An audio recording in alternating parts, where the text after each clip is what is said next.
Hi, in this lesson we'll talk about sequence and series. Definition of arithmetic sequence.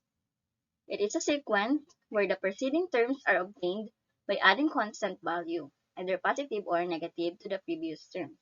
So kapag positive ang inad natin to the previous term, so ibig sabihin yung sequence natin ay increasing. At kapag negative naman, so ibig sabihin ang sequence natin ay decreasing. It is a sequence of the form A plus D, and A plus 2D, A plus 3D, and A plus 4D, where A is, ito daw yung first term, and then yung D, so ito yung common difference. So ito yung either positive or negative na ina-add natin dun sa previous terms. So kapag yung D natin or yung common difference natin is negative, so decreasing yung sequence, and then pag positive, so increasing yung sequence natin. The nth term of the arithmetic sequence is given by a sub n is equal to a sub 1 plus n minus 1 times d. For example number 1, find the nth term in the sequence 50, 44, 38, 32, and so on. Then find the 23rd term. So una is hanapin muna natin yung nth term using the formula a sub n is equal to a sub 1 plus n minus 1 times d. Where yung a sub 1 is ito yung first term, d is yung common difference. So a sub 1 is 50. So ito yun. And then yung common difference, d, 44 minus 50 equal to negative 6. So sa paghahanap ng common difference, kuha lang kayo ng isang value dito, isang number, then minus nyo sa previous number. So pwede naman 38 minus 44 or 32 minus 38. So, negative 6 lang din yung makukuha nyo dyan.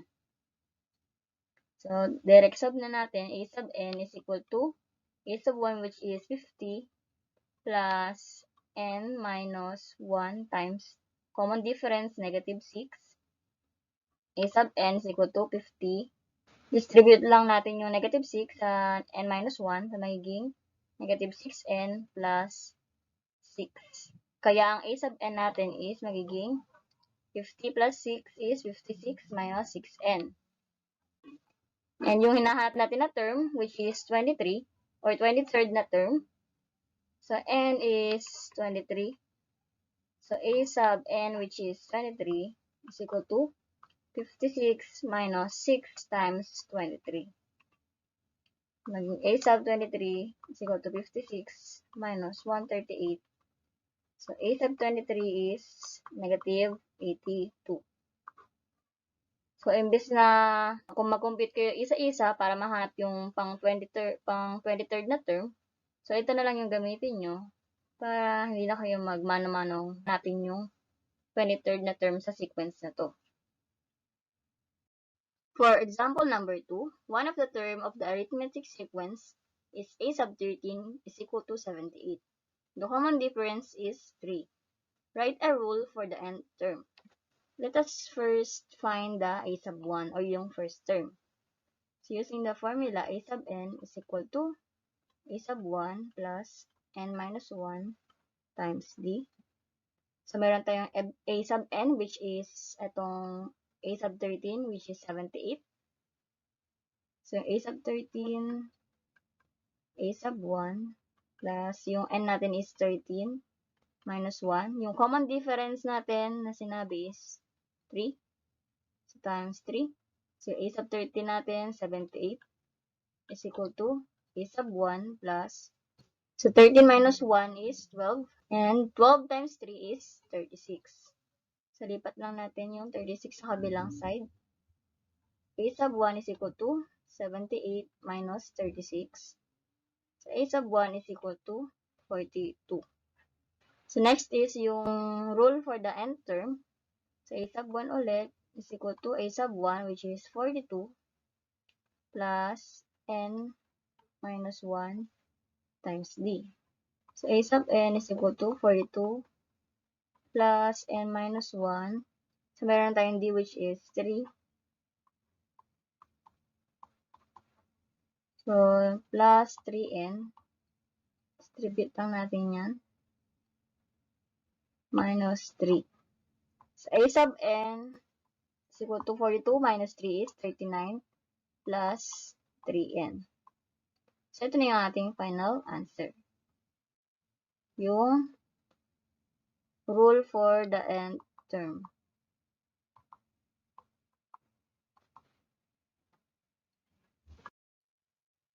For example number 3, two terms of the arithmetic sequence are a sub 3 is equal to 12 and a sub 20 is equal to 63. Find the rule for the nth term and find the value of n for which a sub n is equal to 108. So first, let's find the value of d. Isab lang natin yung mga values ng a sub 3 and a sub 20 sa formula ng arithmetic sequence. So yung a sub n natin, which is a sub 20 muna, 63 is equal to a sub 1 plus yung n, so 20 yung n niya, minus 1, so magiging 19 times yung d. And then a sub 3, which is 12, is equal to a sub 1 plus yung n niya is 3, minus 1 is 2d. So, ipagma-minus lang natin tong dalawang equations na to para ma-cancel out tong a sub 1 and mahanap natin yung d. 63 minus 12 is 51 is equal to 19 minus 2 is 17d. So, divide natin to by 17. So, d is equal to 3. Isab lang natin yung value ng d dun sa arithmetic sequence. So, a sub n, 63 is equal to a sub 1 plus 19 times 3. 19 times 3 is 57. So, 63 minus 57 is equal to a sub 1. So, a sub 1 is equal to 6. So, sa kabila naman, yung 12 is equal to a sub 1 plus 2 times 3. So, 12 minus 6 is equal to a sub 1. So, a sub 1 is equal to 6. So, pareho lang naman yung a sub 1. Hahanapin na natin yung rule for the nth term. So, a sub n is equal to a sub 1, 6 plus n minus 1 times 3. Yung din natin is 3. So, a sub n is equal to 6 plus, so, distribute lang, 3n minus 3. Magiging a sub n is equal to 3 plus 3n. So, ito na yung rule natin for the nth term. And then, meron daw, hanapin daw natin yung value ng n for which yung a sub n daw is equal to 108. So, yung a sub n, yung value niya is 108. So, a sub n, 108 is equal to 3 plus 3n. So, 108, lipat lang natin itong 3. So, magiging 105 is equal to 3n. So, divide natin by 3. So, 105 divided by 3 is 35 is equal to n. So, yung 108 daw na yun is pang 35 na value or term. For example number 4, write a rule for the nth term of the arithmetic sequence negative 4, 3, 10, 17, 24. Same formula ulit, a sub n is equal to a sub 1 times n minus 1 times d. So, nandito na yung ating a sub 1, yung first term, which is negative 4. And then, yung common difference. So, kahit saan ulit dyan. So, 24 minus 17, which is 7. 17 minus 10 is 7. And 10 minus 3 is 7. So, yun yung common difference nila. So, a sub n is equal to a sub 1, which is negative 4. Times n minus 1 times yung d, common difference, which is 7. A sub n is equal to negative 4. Distribute lang natin tong 7. Magiging positive 7n minus 7. A sub n is equal to 7n. Negative 4 minus 7 is negative 11. So, ito yung ating rule for the nth term in this sequence. Definition of arithmetic series. It is the sum of all the terms in the arithmetic sequence. So, pag pinag-add daw natin lahat ng terms or lahat ng values dun sa arithmetic sequence, ito ay tinatawag na arithmetic series.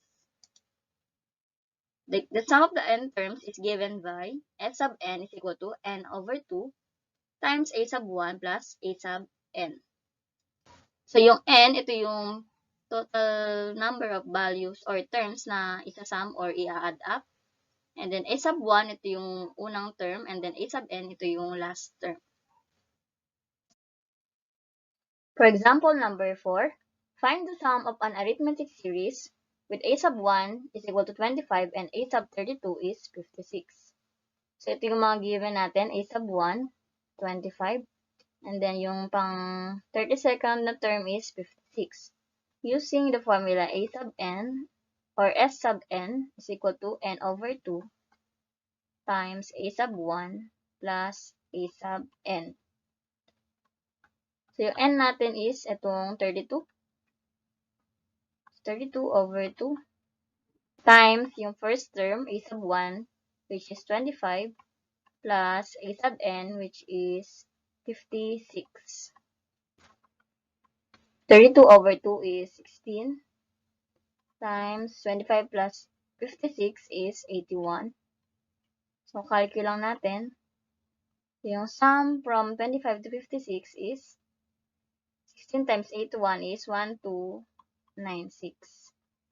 So, yung sum daw ng arithmetic series from a sub 1, which is 25 to a sub 32, yung pang 32nd na term is 56. So, ito daw yung total nila. For example, number 6, find the sum of the following arithmetic series from 1 to 3 to 100.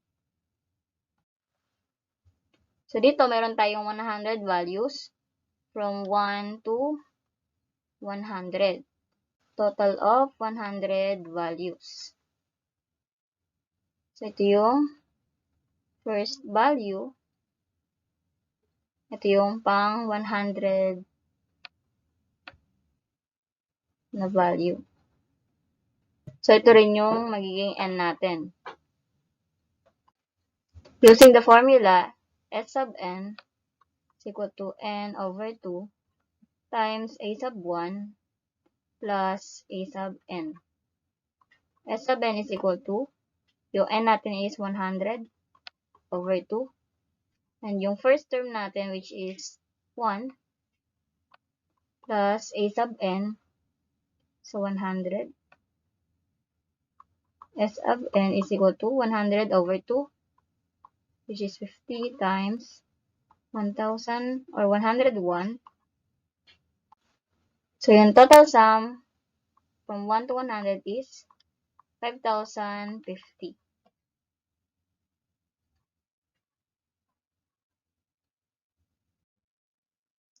Example number 7, in the arithmetic sequence, negative 3, 4, 11, and 18, find the sum of the first 20 terms. So, yung formula for the arithmetic series, S sub n is equal to n over 2 times a sub 1 plus a sub n.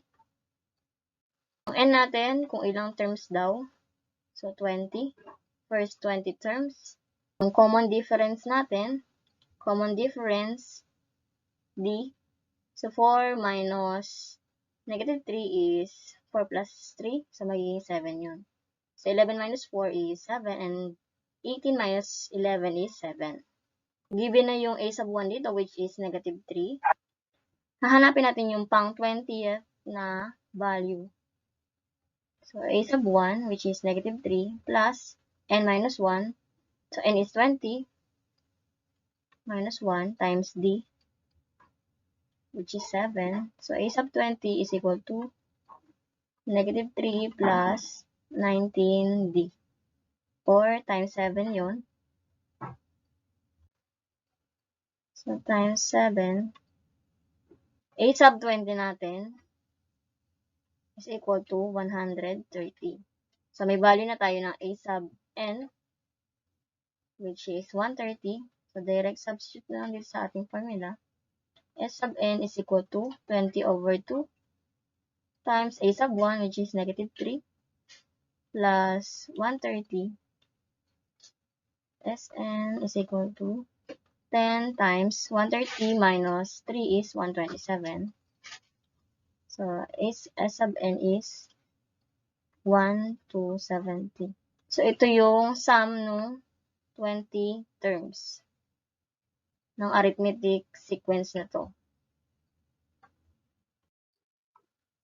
Example number 8. Add up the first 10 terms of the arithmetic sequence 1, 4, 7, 10, and 13. Tulad kanina, hanapin muna natin yung a sub n, pang 10th na term.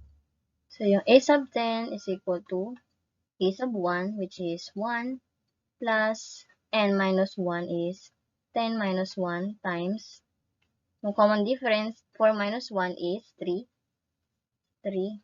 A sub 10 is equal to, so 9 times 3, 27, plus 1 is 28. So, yung formula natin, S sub n is equal to n over 2 times a sub 1 plus a sub n. S sub n is equal to, so ilang terms daw yon? So, 10 over 2, a sub 1 which is 1 plus a sub 10, so 28. S sub n is equal to 5 times 29. S sub n is equal to 145. So, pwede naman natin yung manu-manuhin kung medyo marami kayong time. So, 1, 2, 3, 4, 5. So, mayroon tayong 5 terms. So, mag-a-add up lang tayo ng 3 for the previous value. So, 13 plus 3 is, so, 16. Plus 3, 19. Plus 3 is 22. Plus 3, 25. Plus 3 is 28. 5, 6, 7, 8, 9, 10. So, may 10 terms na tayo. So, i-add up natin lahat yan, values na yan. So, yun, yung total niya is, 145 din. So, same lang with this. For example, number 9, find the sum of multiples of 3 between 28 and 112. So, between daw ng 28 and 112.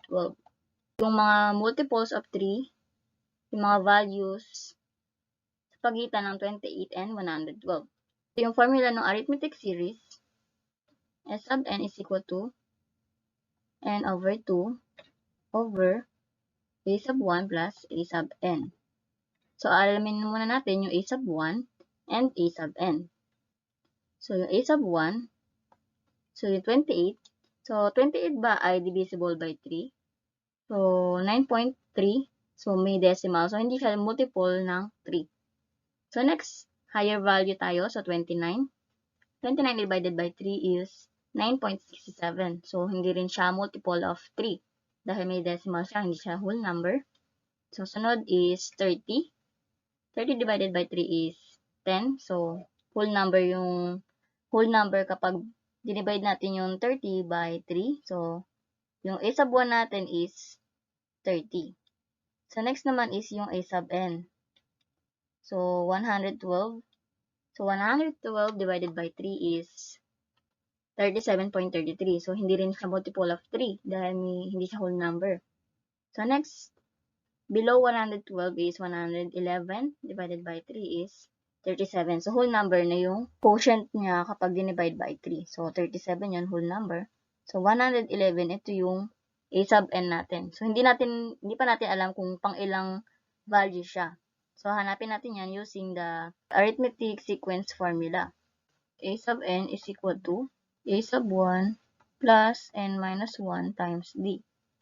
So, a sub n is 111 is equal to a sub 1. So, a sub 1 is 30 plus n natin is, hindi natin alam, minus 1 times d, yung multiples of 3. So, 3 yung d. So, 111 minus 30 is equal to n minus 1 times 3. 111 minus 30 is 81 is equal to n minus 1 times 3. Divide natin both side by 3. So, 27 81 divided by 3 is 27 is equal to n minus 1.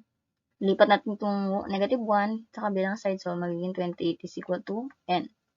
So, alam na natin yung n, which is 28. So, pang 28 yung 111. A sub n, or a sub 28, 111. So, direct sub na lang. S sub n is equal to 28 over 2 times a sub 1, which is 30, plus a sub n, 111. S sub n is 14 times 141. So, S sub n natin is equal to 1,974.